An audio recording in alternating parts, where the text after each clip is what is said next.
Well, the Texas floods are the latest example of a natural disaster devastating communities. And while financial experts say households can't fully prepare for the unthinkable, they can take some steps to help ease the burden after. Karen Kafa looks at some things everyone can do to be able to make sure you're as ready as possible for an emergency and what can make rebuilding easier.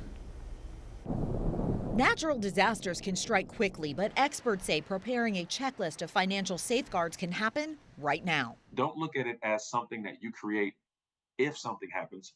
Create it so that way you know when something happens, you're prepared. Rulon Washington of Wells Fargo Home Mortgage has navigated multiple hurricane seasons in Florida.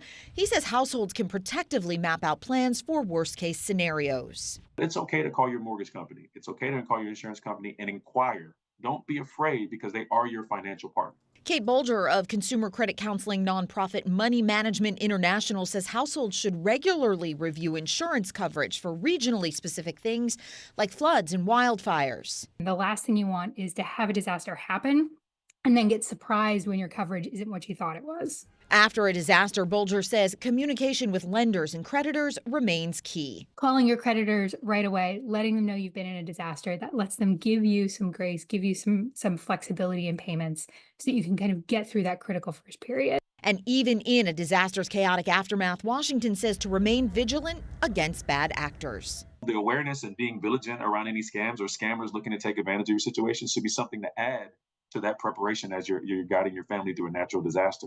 In Washington, I'm Karen Kafa.